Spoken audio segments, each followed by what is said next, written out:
do that. Hey everybody, and welcome to Chef AJ Live. I'm your host, Chef AJ, and this is where I introduce you to amazing people like you who are doing great things in the world that I think you should know about. As often happens with my guests on the show, these are people from my life that have done things for me or to me that have just made a big difference. And today's guest is somebody that I met 21 years ago who literally gave me my start. And, you know, him and Dr. McDougall really are the two reasons if I'm successful and I'm successful, because they are the two people that took a chance on me and gave me a chance. So he actually started a vegan culinary school 21 years ago in Santa Monica called Dick and Jane Cook Vegetarian. And it was the funnest place in the world. I have so many fond memories from that place. Chefs that you might not have heard of, but that inspired me, like David Spain. And it was just who created the menu at Follow Your Heart. And it was such a wonderful, magical place. It was every Saturday morning for about 3 hours, and the classes were affordable, and you got these huge meals. And I was just there as a student. I hadn't even yet gone to culinary school, but I was always a kind of a wise ass and some cracking jokes. And he had the foresight to actually let me teach cooking classes with my husband, actually, Charles. And there was another wonderful gentleman there named Edward. And we had these classes called Comedy Cooking for Health and Good Looking. And really, that is where I got my start. So I'm so thankful to Ryan Flegel for giving me my chance. You're here to hear his story, as well as Karina Marks. They together now own a vegan retreat in the Caribbean. It sounds amazing. It's called the Featherleaf Inn. And we're going to find out what Ryan's been doing the last 21 years that landed him in the U.S. Virgin Islands. So please welcome Ryan and Karina. It's so great to see you again. Thank you. It's great to see you, AJ. Yeah, we're glad to be here. I always knew you were always up to great things. And, you know, but before you even talk about the inn, what really impresses me about you is you were doing so much at such a young age to just promote health and veganism. Because weren't you like 20 years old when you founded that school? I don't remember, but it was a while ago. I mean, what I do remember is that was basically the natural stepping stone from college for us, because in college, I was running the vegetarian club at Santa Monica College, which was the largest club on the entire campus at school.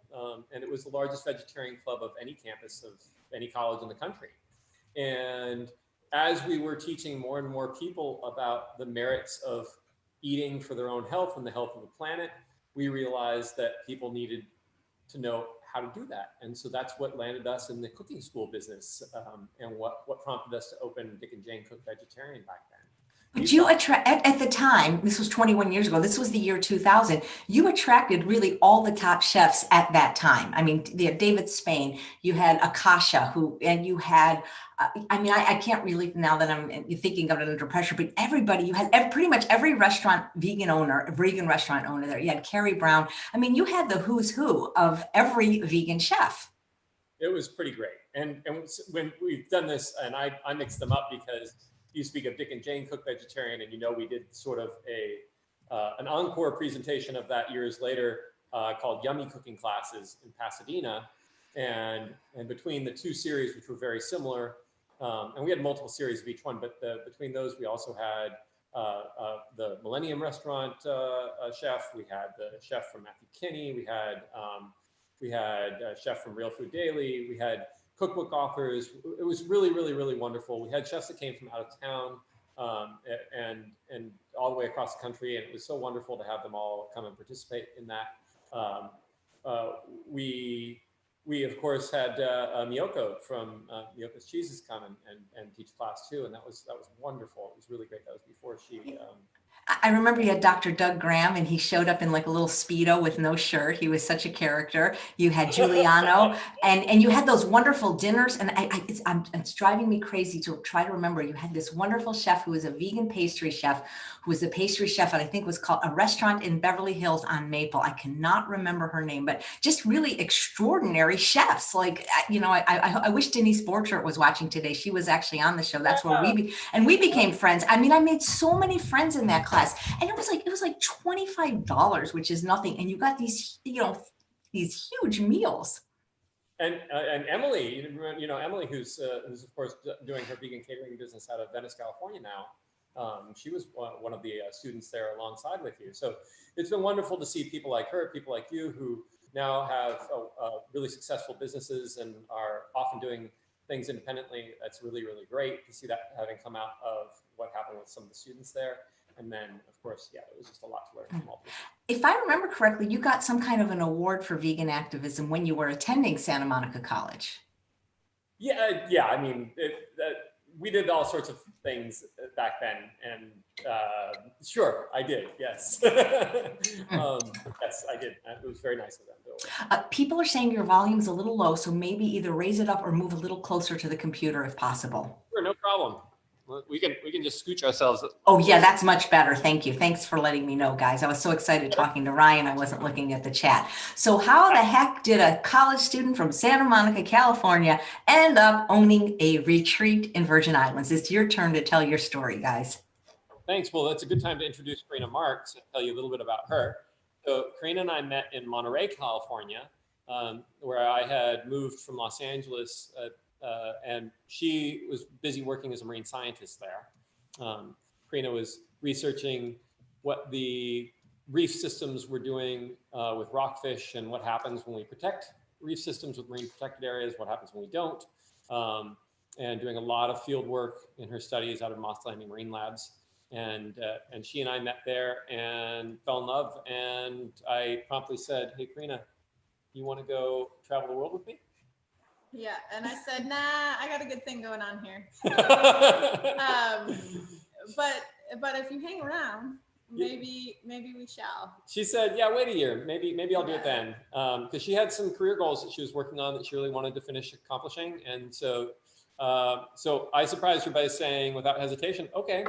And so I waited around, and she finished the career goals she was working on at that time. And then we decided to I'll sort of speed up the story a little bit, but find a place to open a vegan retreat center and kind of an eco tourism site. And we were looking all over the world on the internet. Certainly, we went to Costa Rica. We probably were really close to where Chef Surya is living right now, because we were looking at a few places for sale there. We were looking in Southeast Asia. We were looking in the South Pacific. We were looking in South America. And we ended up zeroing in here on St. Croix in the U.S. Virgin Islands. Yeah, we were really close to going to Fiji, actually, but we're glad we're a little closer. Yeah. How's our volume? Pretty good. Ryan, a little bit better than you. Okay, the microphone must be on this side of the computer. How about I have to get closer to him? All right. We're good. So why? Okay, so like we had the owners of the Stanford Inn on, and you know they're vegans, so how is your place a vegan retreat? What does that mean? Only vegan food? Only vegans are allowed? Talk a little bit about how that works. An important side note, or an interesting one, is that I went to school with their daughter, and my mom taught yoga around their pool at the Stanford Inn. So those are my roots. That's my neck of the woods. I did not grow up vegan though. I grew up vegetarian. I didn't know what vegan was really until 25, essentially. Where were we? Yeah, how is the Featherleaf Inn a vegan? Like does it actually? Is there a sign that says vegan retreat? Like, or is everyone welcome? Yeah, everyone's welcome, of course. Yeah. Everyone was welcome at all those cooking classes. Everyone was welcome at the College Vegetarian Club. But we want to be inclusive. That's very, very, very, very important to the mission and to the drive of what we're doing. Of course, everybody's welcome. We don't have a sign out in front that says this is a vegan hotel. But when we serve food, all of the food we serve is plant-based, and we're excited about that. Right now, we're still in the phases of construction. So this property, we should give you a little background on this, AJ. What we have here at the Featherleaf Inn is really something unique and extraordinary. It's not like your average place anywhere in the world. It's really something extra special. We have a property that is 260 years old. This property was built before the Declaration of Independence was signed. And it sits on 10 acres right on the Caribbean coastline. We sit in front of what USA Today calls the #1 dive site in the entire Caribbean. We have 5 shipwrecks right in front of us that we can swim to from shore. We have a natural reef and coral and fish and everything else. We can go out and see the sea turtles and so forth right in front. And we're backed up by the west end of this beautiful tropical island, which is pretty lush and has what is called a rainforest here on the island. It's an island style rainforest, which means lots and lots of greenery. So when we bought this property, it had been a private estate for that The owner. Yeah, for all of those 2.5 centuries before us. And that means that there's a lot of work to do to transform this into an inn, to transform this into a retreat center. So we've been embarking on that, and it's taken us over 2 years to get that set up right now. But we have been renovating building by building and going through and making this so that it's just a beautiful place for people to visit.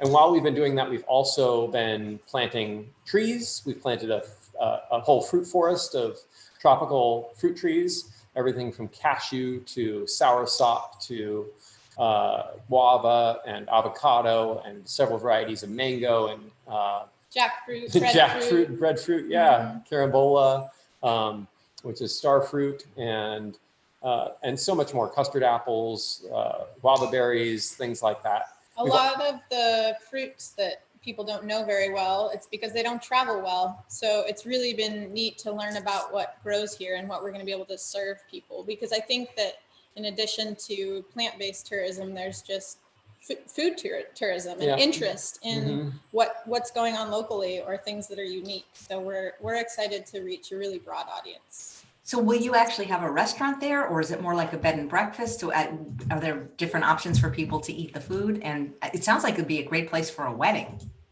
It's a great wedding destination. Yeah, really, really beautiful for that. We've hosted a wedding already, and it was quite wonderful. We did that just before COVID came on, and had when we could still do big gatherings easily, and it worked out so well.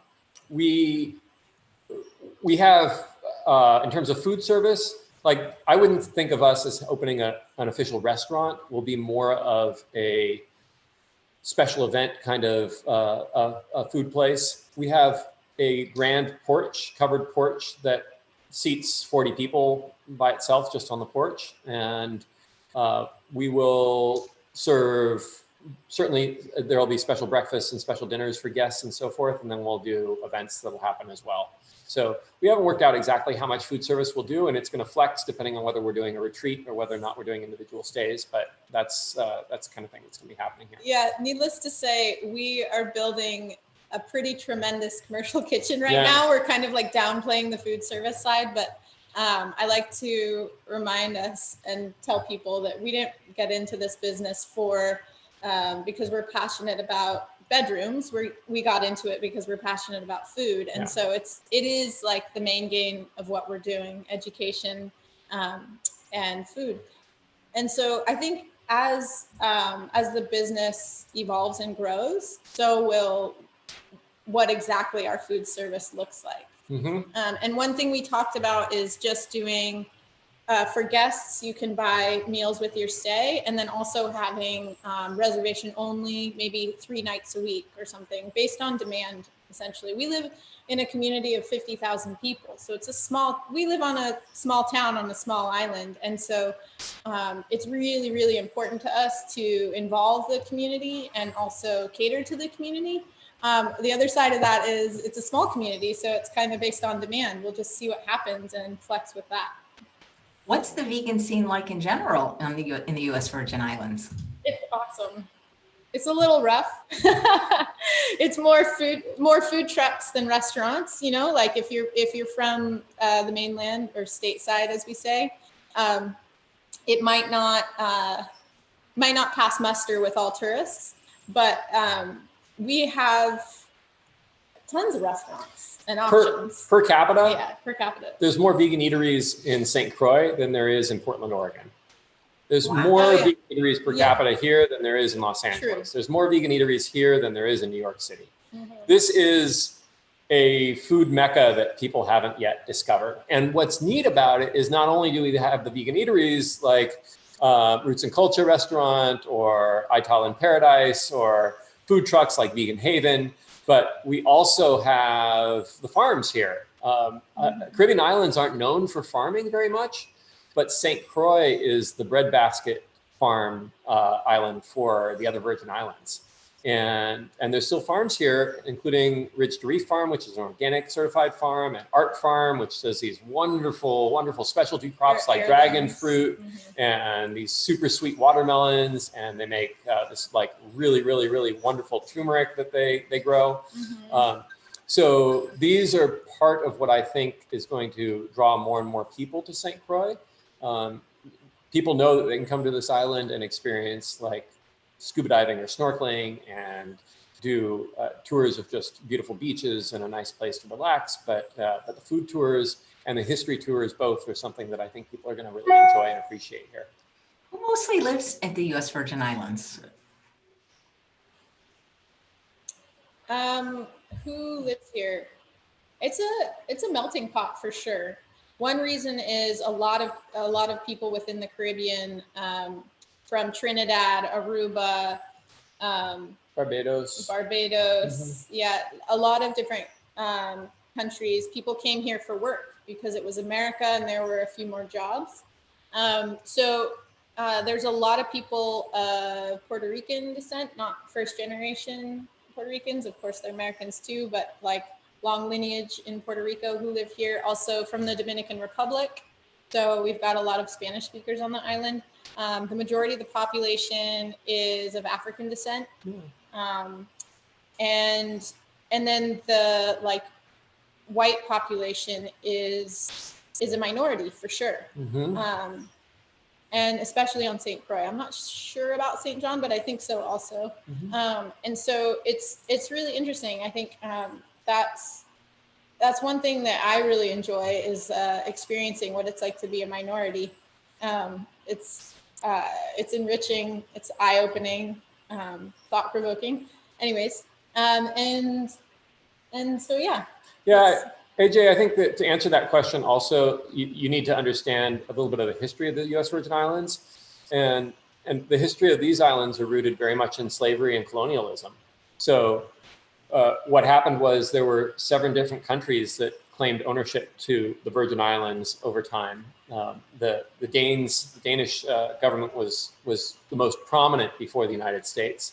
And they had this real economic boom that happened on the island. And that economic boom happened at the very expense and on the backs of enslaved people from Africa. If you talk about going back, say, 200 plus years ago, 97% of the population of this island was enslaved people from Africa. And it was this colonial rule from the Danish government that was controlling it.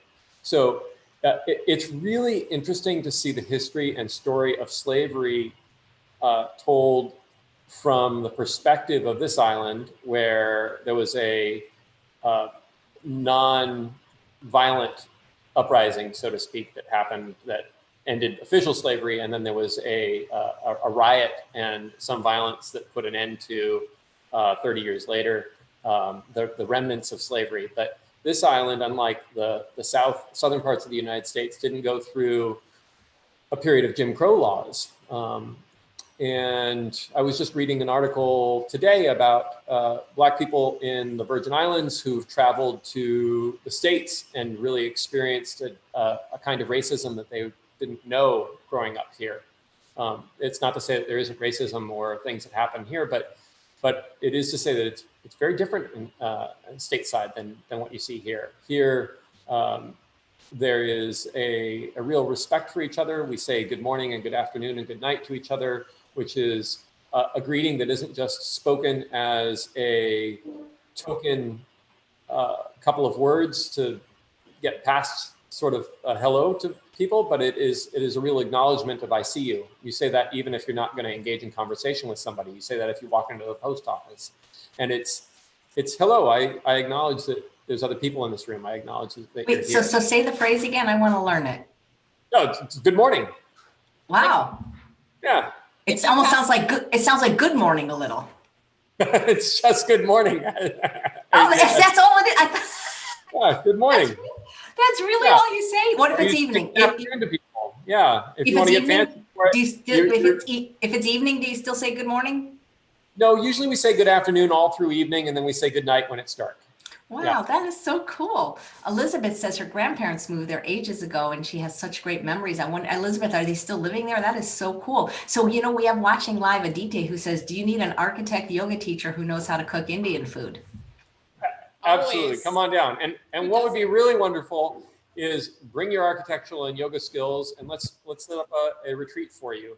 Come here and come with your students. Let's see if we can promote something that'll work for you. And that's what's really great about what we've set up right now is that we have a canvas that artists and creators and thinkers and medical doctors can come and use to promote what's happening and have a more intimate experience with students learning one-on-one or in small groups about what they've done. AJ, I can't wait to see you come here and do a retreat. That's what we really Well, I want. was going to say, maybe you could create like a Dick and Jane reunion series. I would love it. Totally. Like That would be great. with all the old G's. So a couple people are saying, are you actually on St. Croix? Yes. We're on St. Croix. And for anybody who's watching right now, if you want to just be able to see our website as well, our website Or is Facebook. Featherleaf Inn. So it's feather like the bird's feather, leaf like the leaf of a tree, and then inn with two N's, featherleafinn.com. And you can see some wonderful aerial pictures of our property and just understand a little bit about what we are and how to book a room and all that kind of things if you want to just come on your own. And then pretty soon we've only got a few rooms that are available for booking right now because we're still finishing up construction in the main building of the property. But pretty soon we'll be past that and we'll have the whole property available for booking, and then we'll be able to do some pretty good sized retreats. It'll be wonderful. But with COVID, are people still because isn't kind of the Caribbean kind of based on tourism, and we've been having this pandemic. So how is that working right now? Yeah, COVID's been a real tough thing for everybody around the world, of course, and we're no different. The Caribbean has because the economy of the Virgin Islands is so tourism based, it's really taken a blow the last year as that tourism has disappeared in a lot of ways. We've had government mandated shutdowns for a small period of time. Our island is now open to travelers, and we've had some limited tourism that's happened, and there's more people coming for the holiday season, whether we like it or not. And people are required to get tested for COVID before they come to the Virgin Islands. One wonderful thing about our property is all the rooms are direct entrance from the outside. It's not like you're sharing a lobby or sharing hallways or sharing air conditioning or things like that with other people. So you can come and really escape and kind of isolate in paradise here once you've run the gauntlet through the airport and so forth and dealt with all of that. Once you get here, you're in a pretty safe place. Are you right on the water, or right on the beach, or how close are you? I wish I could flip the camera because I'm staring at the water. We don't have a beachfront. We have more of a rocky shoreline, but we're just adjacent to some of the most beautiful beaches on the island. So yeah, we have a full panoramic ocean view that looks west where the sun sets, and yeah, it's gorgeous. And right now you won't see anything about food on our website. Again, I just want to reiterate that both because of COVID, we've stopped commercial food operations, and because we're renovating what will be the most amazing kitchen for food service. So check out our website, but you won't see anything that relates to plant-based food, but we can point you in the right direction of places to go. And AJ, Karina mentions that we're renovating the kitchen for food service, but I also want you to know we're renovating the kitchen very much of the mind that we're going to have small, intimate cooking classes in there as well. And that we'll be able to do cooking class demos and videos from there. So that'll be amazing. So Kathy says she'd love to go, but her husband isn't vegan. But you don't have to be vegan to go, right? Come on down, Kathy. Bring your husband. We'd love to see you both. Nice. So we have a question about fruit from Claire. She asked, like, what different kind of fruits can you get there that people in England don't have, that don't travel well? Good question, Claire. You talk about them. I'll bring up a picture. Okay, so all the tropical fruits aren't going to grow in England, though you might be able to get some shipped in. Some of our favorite fruits that grow commonly on the island are soursop, also known as guanabana, which is a large green fruit with white, fleshy, pulpy flesh in it and little black seeds. We like sugar apples, and sugar apples are just sweet and delicious. They're a smaller version of a guanabana. And then Wait, we let have, me show a sugar apple. Let's see if I can do, I mean, this, if I can pull this off. We can also do screen share if you like. yeah, we could do that. Oh, yeah, no, it's too complicated. We have a mango festival that happens every year here in St. Croix called Mango Melee, with a mango eating contest and all sorts of booths and information and stuff. And then we have an agricultural festival that happens here as well, where people share what they're growing. We've been there and bought lots of our fruit trees from there, whether it's um, the guava berries, which are a neat little fruit, or we've bought mango trees. We've bought some of the custard apples there. We've bought some star fruit. We've bought breadfruit there. There's several different varieties of bananas and plantains. And we haven't yet gotten into, but we expect to do a lot more ground crops and root vegetables. So turmeric, ginger, wonderful tropical foods that we can grow here that grow really well on the island. Cucumbers grow really well here. Pumpkins and melons grow really well here. Arugula grows really well here. So doing all of those things. We're growing some lemongrass right now, which we love putting in some of our soups. Yeah, there's some good foods that we can grow right here. What's the weather like year round there? It ranges between 73 and 93 in the winter, which, let's say December to April, it's 73 to 83, 73 to 85, let's say. And then in the summer, it's more like 80 to 93 in the day. In theory, we have a rainy season, but I have yet to see like tremendous rain. With climate change, who knows what next year will be like, but we really, you don't go more than a day without seeing the sun, and those gray days happen 3 times a year. So it's sun all the time. Actually, we just completed our solar system for the property. So we're going completely 100% off the grid due to the abundance of solar power. Wow, that's amazing. Again, it just sounds beautiful. Mm-hmm. What do you guys do all day in general? What don't we do? Yeah, we're pretty busy, AJ. Yeah, we do a lot of construction work. So if the floors, if you're standing on wood floors here, it's because we refinished them. If you're looking at walls that are painted, it's because we, along with the crew of people that are working with us, have painted them. But we're pretty hands-on with what's happening in terms of renovating each of the rooms.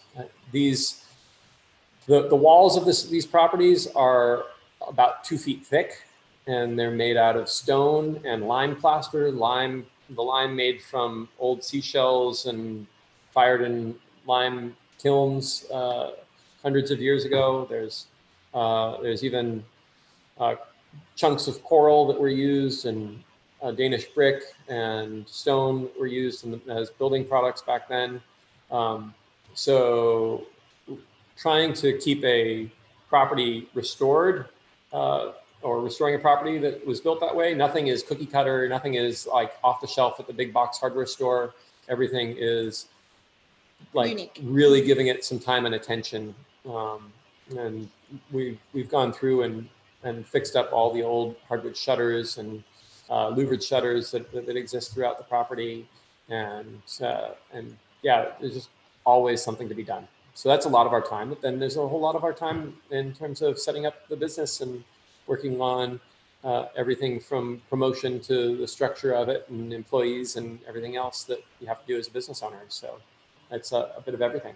Wow. If I had known, I would have asked you to show the fruit in advance, like actually have some cut up, because people are asking, like, what sugar apples, are they white in color? But here's a great question from Linda Middlesworth, who's the owner of the wonderful vegan dog food company, VDog. Can she bring her dogs? What's that like in the islands? What are the policies? Yeah, good question. I mean, dogs are allowed to fly to the Virgin Islands. We have discouraged pets from being here for a couple of reasons. One is that we just want to make sure that we're not creating an allergy issue for future guests. But the other part is that we're in a really natural environment here. It's pretty neat.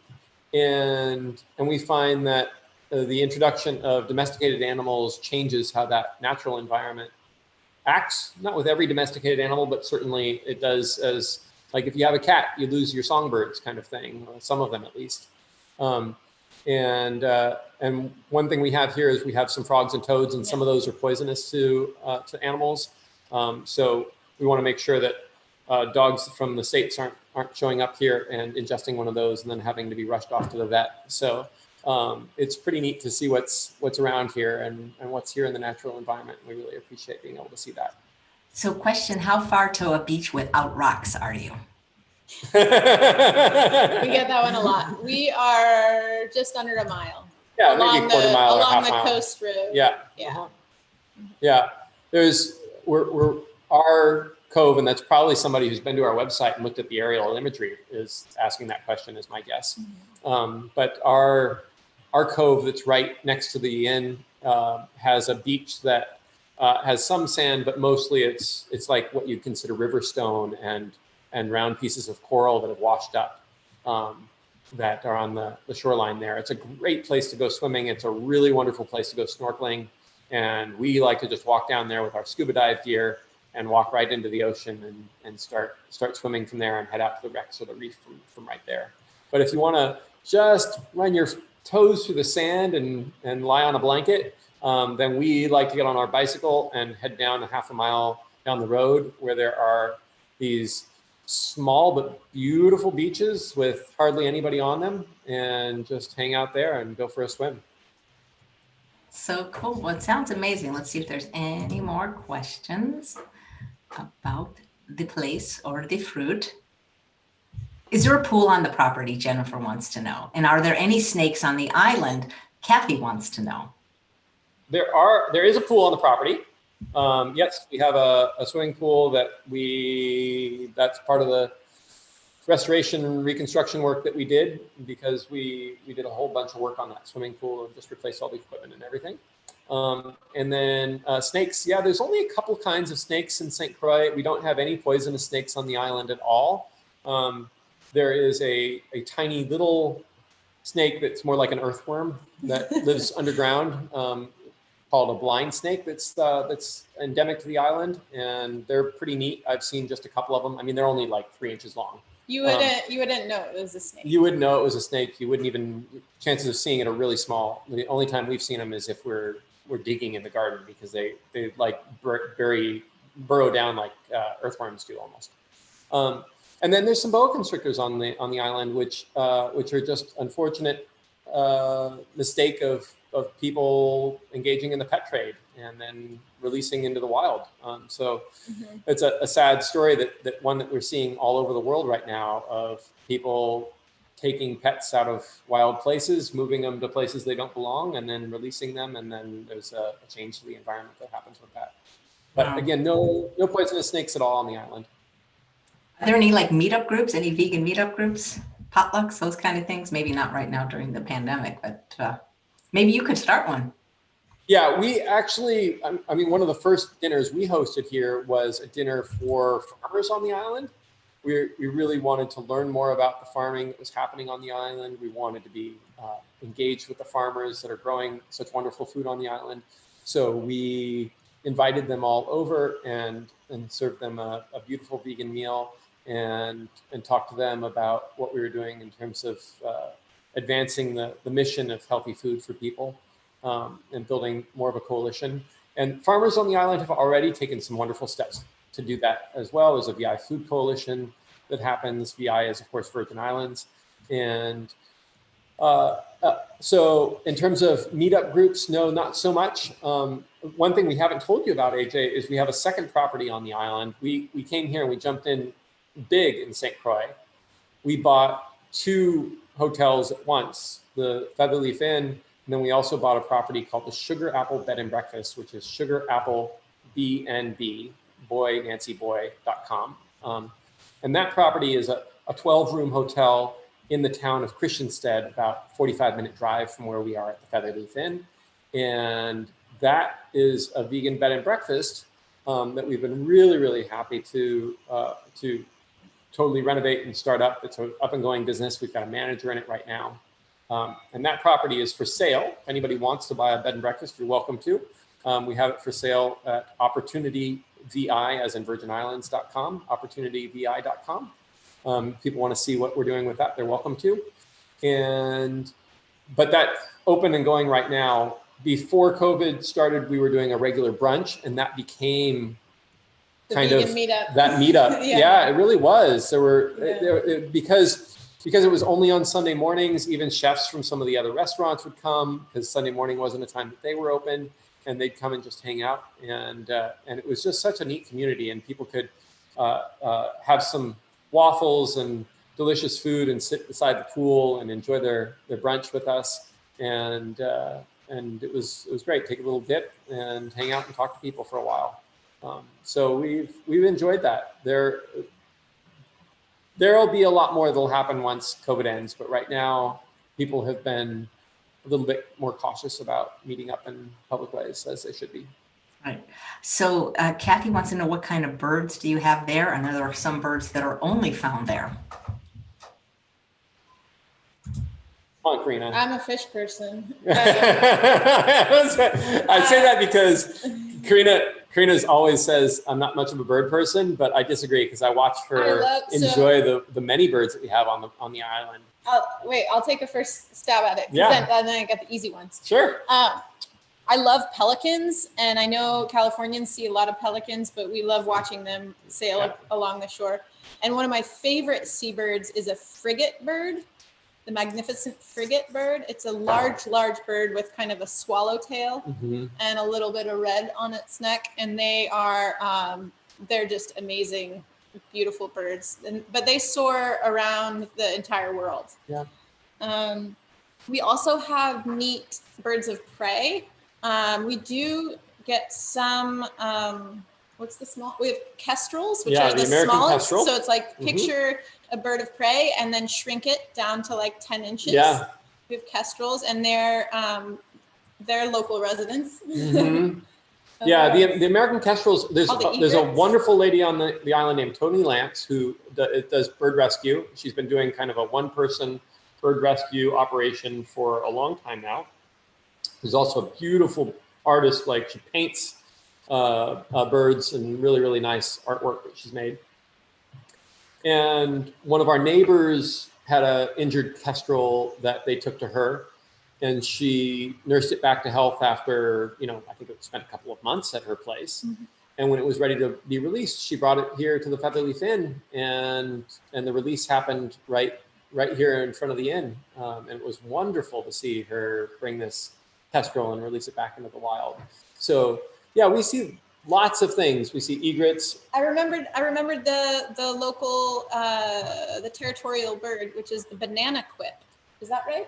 I don't know, actually. I don't know. Banana quip. It looks like, it's like the size of a chickadee. What's a California version of a chickadee? Oh, we have chickadees. But they're tiny. With a yellow chest. And so you see those birds like feeding on bougainvillea. They're adorable little birds. Yeah. And I think they're the territorial bird. We have a lot of flowers here, AJ. And so we get hummingbirds that come here. We have, you see migratory birds. So sometimes we'll see birds that we don't expect to see. So we have kind of the small birds and flower attracted birds. We have these migrating birds that just surprise us through the seasons. We have some birds of prey that are around as well. And then we have a lot of seabirds. We've got these, like the cattle egrets. We've got the yellow-crested night herons. There's some really neat wildlife. Okay, so we kind of like birds. We like birds. I like that name though, frigate. That's cute. Yeah, can I tell you about some other animals on the island? Actually, I'd like Karina to, because she's got much more involvement with them than I do. But we've got some stories for you about the sea turtles on the island too. And there's a question if there's any scorpions. I've heard of a couple, but I've never seen any, not on this end of the island, but I've heard of some on the east end of the island where it's a little drier than out here. Yeah. Yeah, we've turned over a lot of rocks. And we haven't seen any here. Yeah, it's not to say, this is a tropical environment here, and it's not to say that it doesn't have any of those stingy, bitey things in the world, but if you're going to go to a tropical environment and you're wary of those, the U.S. Virgin Islands is a pretty good place to go. Islands are more isolated and don't have quite the abundance of insects that you find in larger rainforests. So yeah, it's a pretty good place to go for that kind of thing. Yeah. Mm-hmm. So yeah, we one thing that's on the island is a federal wildlife reserve just for leatherback sea turtles. Now, just for anybody who doesn't know, all sea turtles are endangered. And there are 5 different species in the Caribbean. Leatherbacks are really neat because they get to be the size of a VW bug. They're big. They're huge. They're just enormous. They're really big. And so there's an entire sandy area, southwest region of the island, that is set aside for them to nest on so that people don't put umbrellas in the sand or dig up their nests, and their nests are protected there. Mm-hmm. And so it's rare that you'll see a leatherback sea turtle, but we have tons of green sea turtles, and you'll see those. You can go walk on the pier at night. If you don't like getting in the water, you can walk on the pier in the evening and see the sea turtles, or you can jump off the pier in the day and swim with them, or even in front of our property. Like when we just go for a dip at the end of the day, we go to this one spot, and 75% of the time there's a sea turtle. So it's really neat. That's so cool. So Linda wants to know, with the food there, can you get oil-free options at your inn? Sure, absolutely, no problem. Yeah, we're happy to accommodate healthy diets. That's what we're doing this for. That's great. Let's see. Okay, Kathy says. We're hoping you're going to come here and do a retreat and do a whole SOS thing for everybody, because that's really what we want to see. Oh, yeah, that'd be great. Elizabeth says no available booking from June on. Is that correct?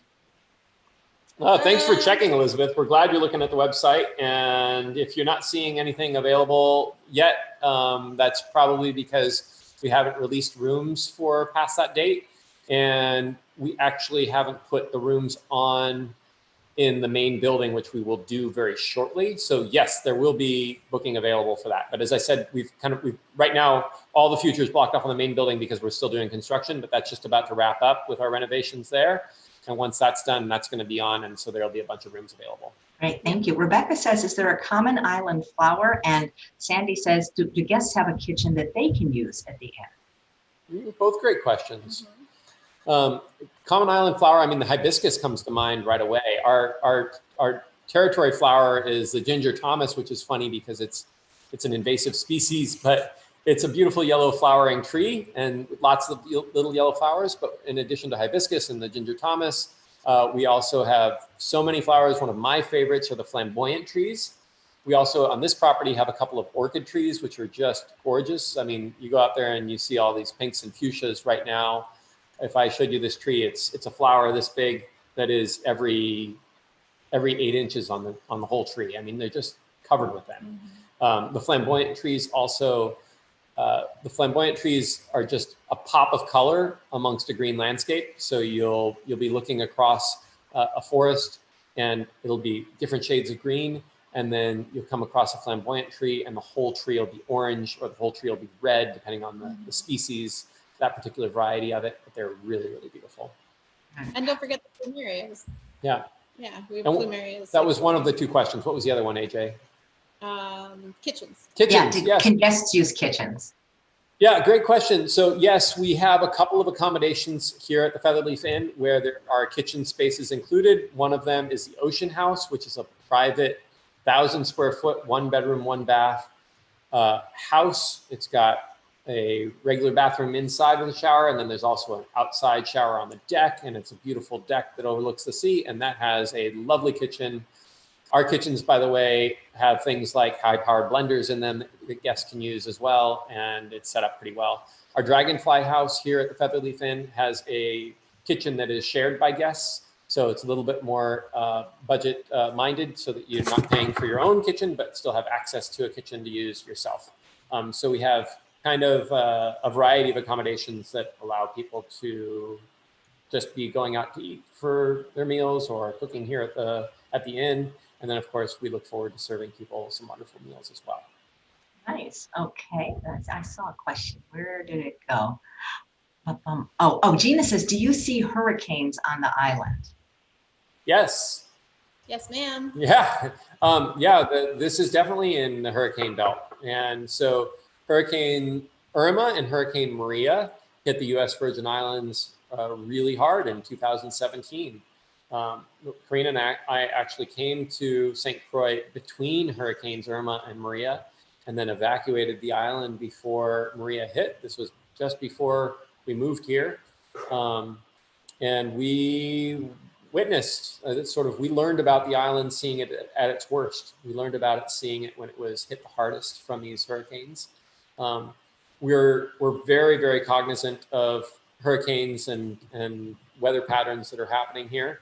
And every time we're renovating the property, we're doing so by also doing upgrades structurally to the building as we go, adding straps and little things that can help in a big way when you put enough of them in. So we're really cognizant of what the hurricane impact can be here. And we also, because we're property owners and residents, we're very hurricane conscious. So we understand that we might have guests here when a named storm comes, and we have a hurricane plan.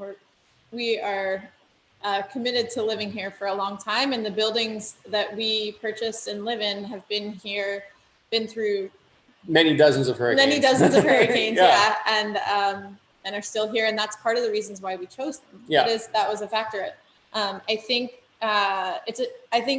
we're both from the West Coast, from California also, and so we weren't aware that there is another season that people consider, which is hurricane season.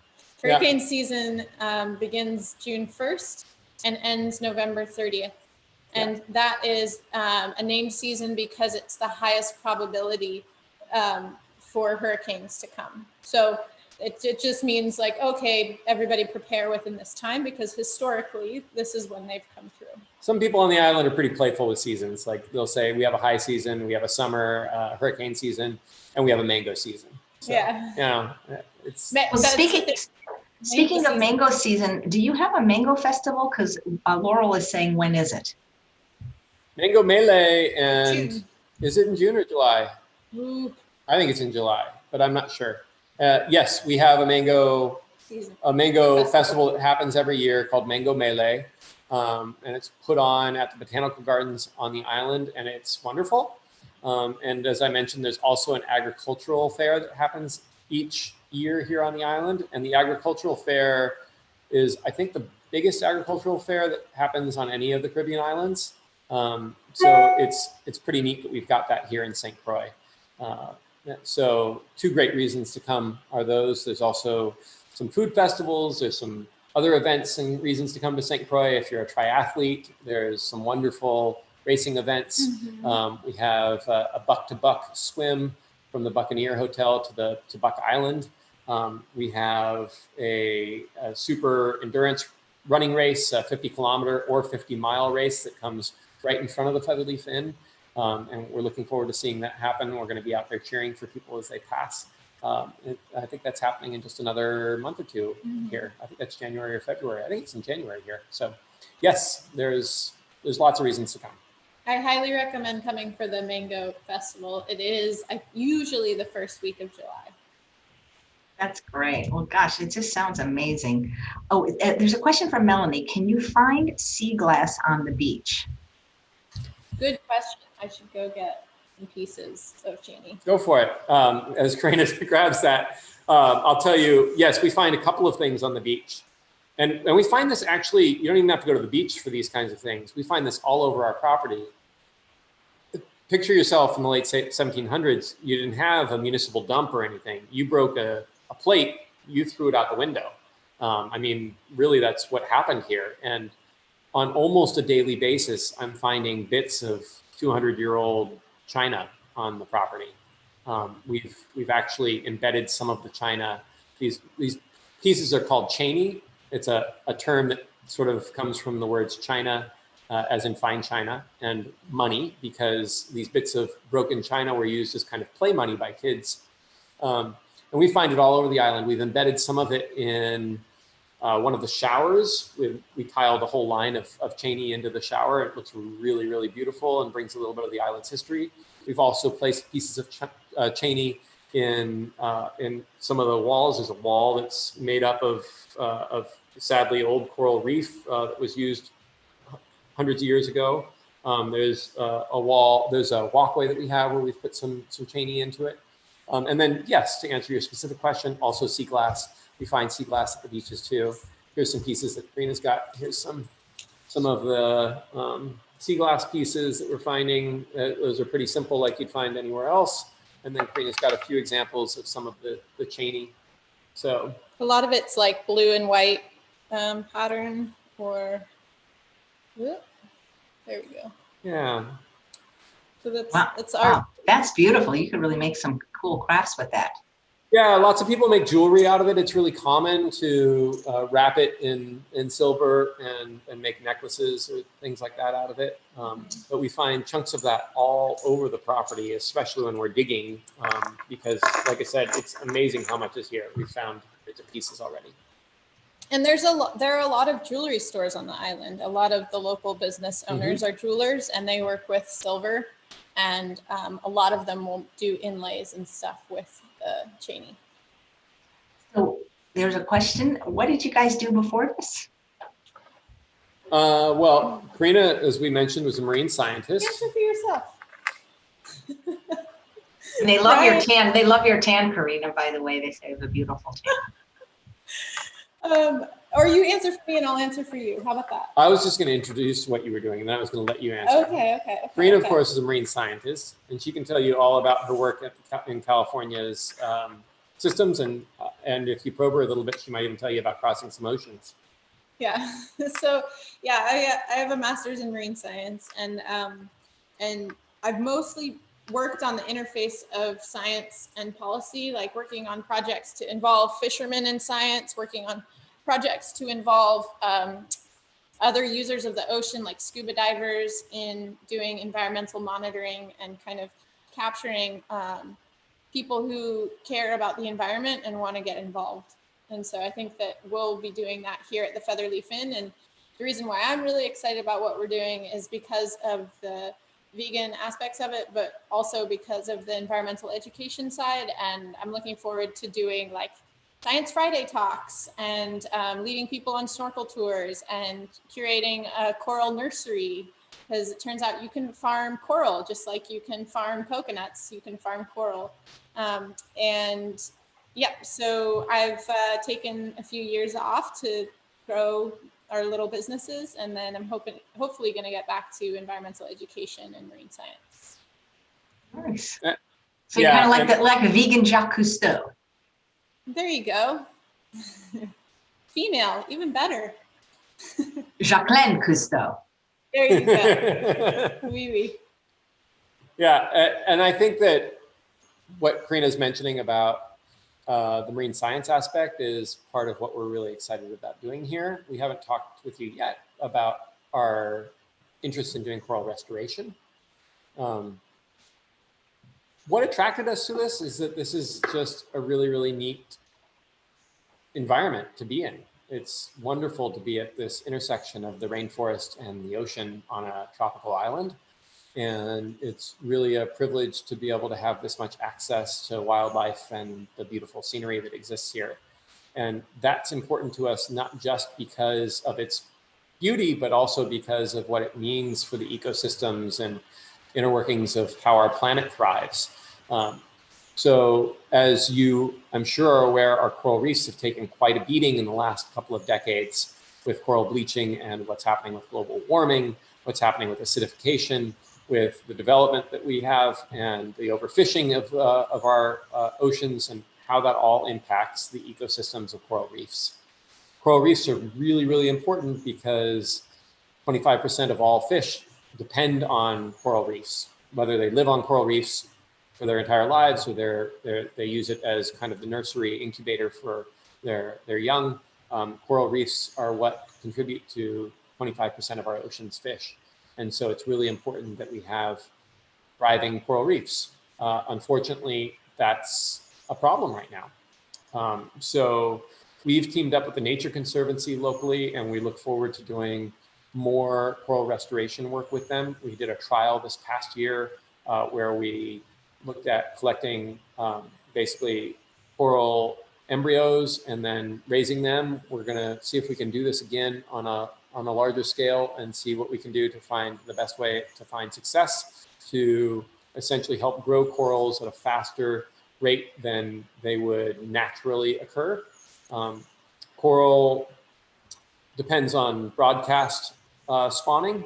So one day in the entire year is all that most coral species have to spawn, and they all synchronize and spawn at the same time. And those sperms and eggs turn into little coral embryos that then have a floating planktonic state for a little while, and then they settle, hopefully, in a place where they can thrive on a nice rocky reef and grow into a healthy coral. The predation that happens, the currents that take them, the trials and tribulations of what pollutants and problems that people throw at them are huge. And so very, very few of those coral embryos actually grow up to be healthy adult corals. And what we're hoping to do, along with other scientists that are working on this so hard, is to be able to raise corals at a higher success rate so that we can plant new corals faster, get more of them along the coastlines, and hope that we can grow corals again.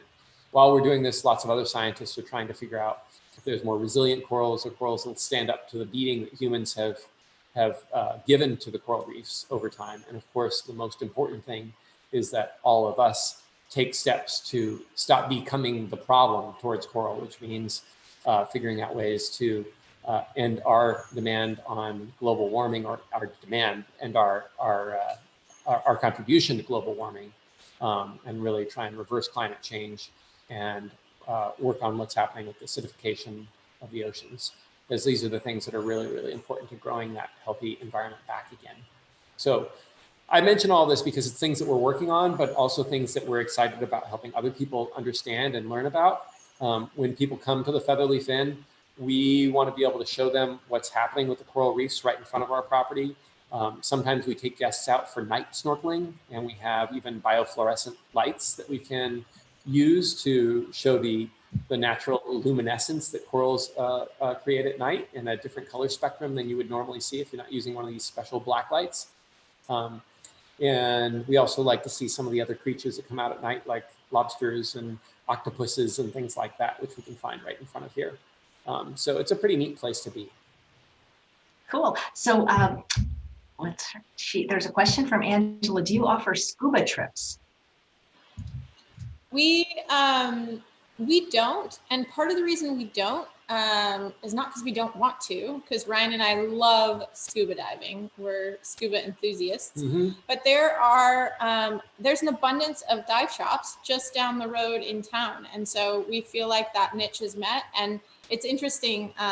So we're really good facilitators, and we can tell people the options that exist here, or set them up with a dive shop ahead of time, or if they want to get certified, this is a fantastic place to get scuba certified. Mm-hmm. But as Ryan said, some of the best dive sites on the island, and USA Today says in the Caribbean, are just off the coast of Featherleaf Inn. So you can shore dive those, and you can swim for 10 minutes on the surface and then drop down on those dive sites. Or every day we see the dive shops take their boats from town and tie up here. So people have the option of boat diving with the local shops in town.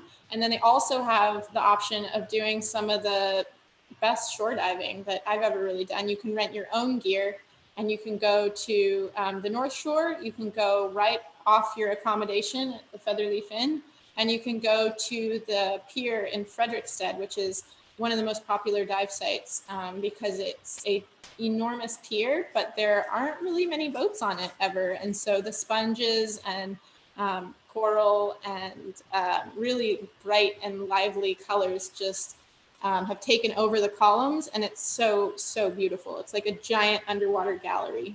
Yeah, I'll just add to that. While we don't ourselves offer scuba tours, we do have scuba tour groups that might come to Featherleaf Inn and do their own scuba tour, and mm-hmm. guests will stay here as a tour group. If you're interested in being part of one of those, we're happy to refer you to the groups that are already set up to do that here on the island. And we do have guests that come here with their primary focus being to scuba dive. Definitely. We just aren't the ones ourselves leading the scuba diving adventures because, again, we're really happy that in the small little tiny town of Frederiksted, there's 4 scuba dive shops. Yeah. And one of the other really, really great places to dive is right out of Frederiksted, which is the Frederiksted Pier. We were there yesterday just snorkeling at the Frederiksted Pier, and I saw a seahorse. So it's pretty neat to be over there and be able to find things like seahorses and frogfish and these creatures that aren't seen too much in other places. They're kind of special treats underwater.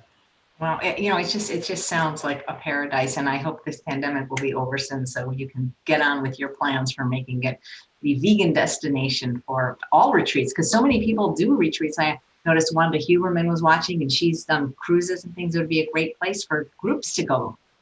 Yeah. Awesome. Contact us. Yeah, we want to get the vegan cruise to come to St. Croix because I know they stop at other islands, and gosh, with the number of vegan restaurants and establishments we have here, we could do a whole vegan tour for them when they come as a shore excursion. It'd be pretty neat.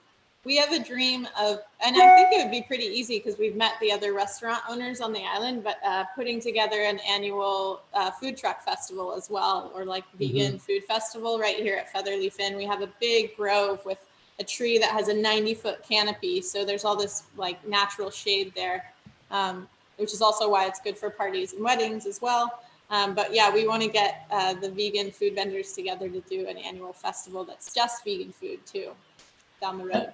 Pavel says, what is the average age of the tourist that comes there?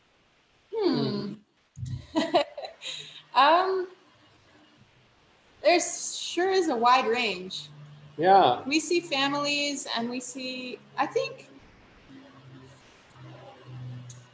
it's definitely. Yeah, I don't, it's not like some areas where you're saying, oh, most of the people that are coming here are in that age group. We see people young All and ages. Old, and people coming with kids, without kids. Yeah. So yeah, right now staying here at the Featherleaf Inn, there's a family staying with young children. And then sometimes we get people who are retired. So yeah, it depends. I think that one thing that is difficult on St. Croix is that it's not great for people in wheelchairs because it's a historic town. There's 2 things. There's the island effect, which is like just like sidewalks aren't always there, but also it's a historic area. So a lot of the walkways and covered walkways and areas, they're working on like wheelchair access, but that's something that I would say could be improved here. Great. All right. Well, yeah, it was great. It's just great hearing about this paradise that you guys are building and catching up with you again. I always expect you to be up to great things, Ryan. You got an early start. Thanks, AJ. Yeah.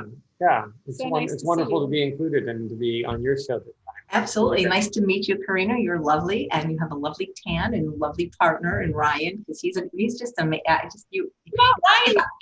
If I could adopt a son, it would be you, Ryan. You've done good. You're doing a lot. Oh, goodness gracious. What a compliment, AJ. Absolutely. Yeah, I almost didn't recognize you. You guys, if you don't know Ryan, you always had really, it's the first time I've seen you literally with a haircut in my whole life. You look great. Stranger things have happened, AJ. Yeah. What can I say? You're all grown up.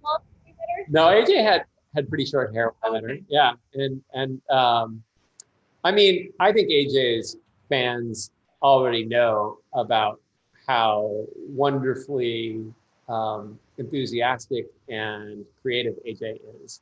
But I'll tell you, AJ, I appreciate so much that when you were teaching at Dick and Jane, you not only brought great culinary skills forward, you not only taught us how to eat, but you also did that wonderful song for us, and it was great. Oh, thank you. Yeah, that's where I got my start, comedy cooking. Right, and I still kind of continue it. William says, "What's the crime rate like?" It's higher than you'd expect here, unfortunately.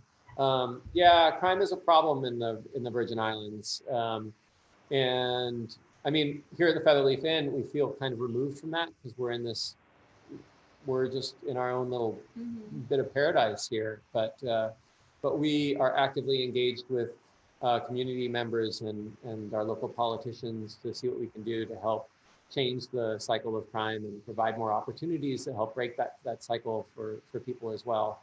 We really do need to make sure that that we take proactive steps to help ensure that our youth especially are growing up with opportunities, and that plays a big part in whether or not there's a lot of crime or a little crime. And we need to create more opportunities for people. Yeah, well, I'm sure you can do it. It's great catching up with you guys. And thanks all of you for watching another episode of Chef AJ Live. Please come back tomorrow when we have a double header. It's at a later time at 1 p.m. We have Heather McDougall, who is not only the CEO of Dr. McDougall's wonderful programs, but the daughter of Dr. McDougall and has raised 3 vegan children. And at 3 p.m., we have our monthly time with Dr. Jen Hawk and Dr. Doug Lyle. So it'll be a really fun day. Thanks so much, guys. I can't wait to see you again. Thank you very much, Thanks, AJ. everybody. Thank